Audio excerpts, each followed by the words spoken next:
Hello दोस्तों, नमस्कार। कैसे हैं आप सभी साथी? आप सभी का बहुत बहुत स्वागत है आपके अपने परिवार एसएससी लैब पर। तो दोस्तों, आज हम बात करने वाले हैं एक ऐसी अपकमिंग वैकेंसी के बारे में जिसका बहुत सारे बच्चे वेट कर रहे हैं।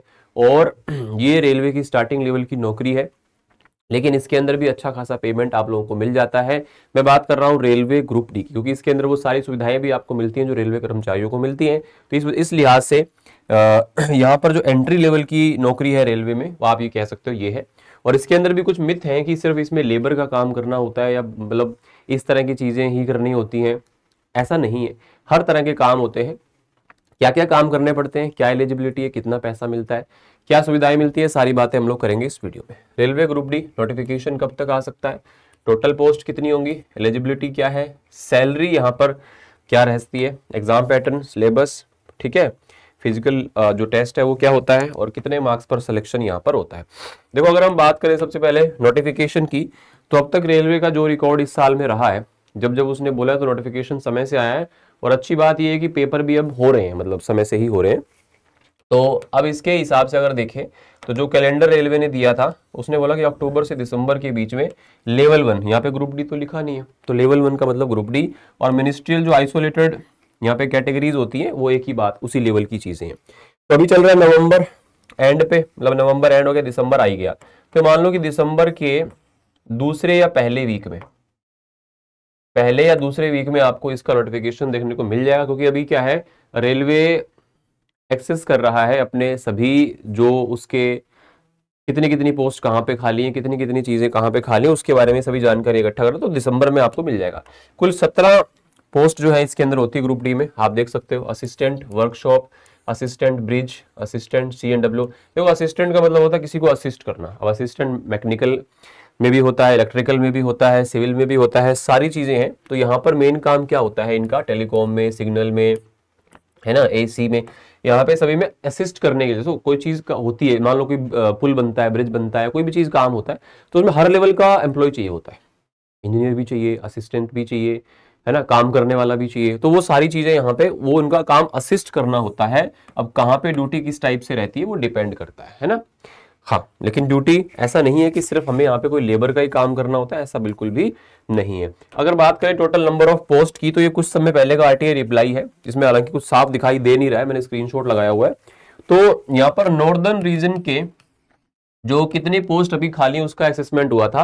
तो यहाँ पर 17,000 समथिंग जो पोस्ट है ना, सिर्फ नॉर्दर्न में खाली था, क्योंकि और भी रीजंस हैं। तो सारे सारे यहाँ पे अगर अपने इसको वो करें कंबाइंड, और ग्रुप डी की भर्ती जब आती है तो अच्छी खासी पोस्ट आती है। और ये मैं आपको बता देता हूँ idea, around 50K plus post आप लोगों को ग्रुप डी में देखने को मिलेंगी।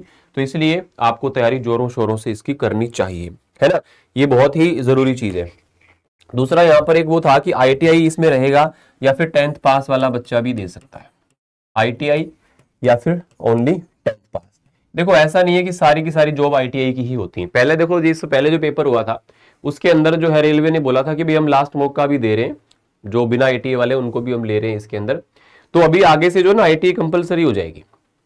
लेकिन अभी जो चीजें चल रही है उसके हिसाब से ये है कि ITI का मैक्सिमम पोर्शन रहता है, लेकिन इनको भी आप लोगों को यहाँ पर यह है कि मौका मिलेगा 15-20% यहाँ पे ओनली 10th वाले, और बाकी आप लोगों को यहाँ पर ITI जो देखो, अब मैकेनिकल है, सिग्नल है, इलेक्ट्रिकल, तो वहां पे चाहिए ना, वहां पे ITI चाहिए, उसकी उसकी जरूरत इस तरह की। लेकिन कुछ जॉब्स ऐसी भी होती है जिसमें टेक्निकल चीजें नहीं चाहिए, या फिर आप लोगों को बिना ITI के भी वहां पे चीजें मिल जाती है। सिलेबस की बात करें या एग्जाम पैटर्न की बात करें, 90 मिनट का पेपर होगा। साइंस के 25 क्वेश्चन आते हैं, साइंस का वेटेज अच्छा है। मैथ्स 25, रीजनिंग 30 क्वेश्चन, और जो आपका GS है उसके 20, यानी कि 100 सवाल आते हैं। एक ही पेपर होता है इसके अंदर आपका, है ना, सिंगल एग्जाम होगा। तो CBT 1-2 का कोई झंझट नहीं है। तो आप ये मानो कि 80+ नंबर का टारगेट रखो। बाकी पेपर के लेवल पे डिपेंड करता है, 80+ नंबर का टारगेट रखो सिलेक्शन के लिए, और पेपर के लेवल पे डिपेंड करता है, और वैकेंसी कितनी आएंगी इस पे बहुत बड़ा एक फैक्टर होता है, जिस पे चीज डिपेंड करती है। इसके बाद इसमें फिजिकल एलिजिबिलिटी टेस्ट भी होता है ना। पुरुषों के लिए, लड़कों के लिए should be able to lift and carry 35 kilo weight 100 metre तक आपको 2 मिनट के अंदर एक जगह से दूसरी जगह बिना नीचे रखे हुए पहुंचाना होता है। और should be able to run 1000 metre जो है आपको 4 मिनट और 15 सेकंड में दौड़ कवर करनी होती है। और लड़कियों के लिए 20 किलो वेट 100 मीटर तक 2 मिनट में पहुंचाना होता है। और इनको 5 मिनट 40 सेकंड में 1000 मीटर की जो दौड़ है वो लगा करके दिखानी होती है, ठीक है ना। अब इसका एग्जाम कैसे होता है, एग्जाम में क्या क्या प्रोसेस है। सबसे पहले कंप्यूटर बेस्ड टेस्ट हो गया, है ना। उसके बाद आपका फिजिकल एलिजिबिलिटी टेस्ट होता है, डॉक्यूमेंट वेरिफिकेशन होगा, मेडिकल होगा, उसके बाद में आप लोगों का फाइनल सिलेक्शन यहाँ से हो जाता है। तो जितने भी भाई वेट कर रहे हैं, देखो कभी भी वैकेंसी आए, चाहे दिसंबर में फॉर्म आ जाए, चाहे जनवरी में आ जाए, एग्जाम होगा ये तय है। और ऐसा नहीं है कि फॉर्म आने के बाद आपको इतना टाइम मिलेगा कि आप तैयारी शुरू भी कर लो और उसको फिनिश भी कर पाओ, नहीं हो पाएगा।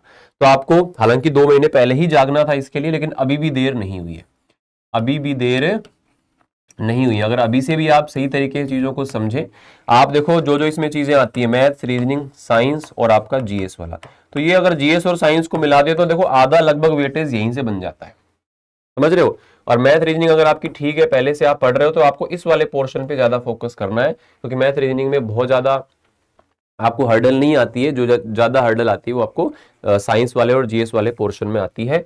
आप कहीं से भी किसी भी टीचर से जो आपको बेस्ट लगते हो, यूट्यूब पे अगर आपको मिल जाए या पेड कोर्सेज में मिल जाए, एक बार पूरे सिलेबस को ढंग से पढ़ लीजिए और उसके बाद में चैप्टर वाइज प्रैक्टिस कीजिए प्रीवियस ईयर की, हर सब्जेक्ट की, है ना। और साथ में उसके बाद में जो आप लोगों को यहाँ पर मॉक टेस्ट बेस्ट लगे, वहां से आप मॉक टेस्ट को कीजिए या प्रीवियस ईयर क्वेश्चंस कीजिए। तो ये सारी इन्फॉर्मेशन है इसके बारे में। जो भी बच्चे तैयारी कर रहे हैं, बढ़िया से तैयारी करें। अगर नया कोई बच्चा है, यहाँ तक पहुंचा है इस वीडियो को देखते हुए, तो चैनल को सब्सक्राइब कर लो, क्योंकि क्लासेस आपको यहाँ पे मिली जाएंगी, फ्री क्लासेस मिलेंगी। और सारी क्लासेस मेरी भी चल रही है, मैथ्स की क्लास चल रही है 1:15 पे डेली, तो सारी क्लासेस यहाँ पे आपको मिलेंगी। साइंस की भी सीरीज आपकी शुरू हो गई है, तो बेस्ट है, मतलब आप लोगों को अब स्टार्टिंग से, शुरुआत से लग जाना चाहिए, ठीक है। कोई भी डाउट हो तो आप कमेंट करके मुझे बता देना, आपको रिप्लाई देने का पूरा प्रयास रहेगा। शुक्रिया, धन्यवाद।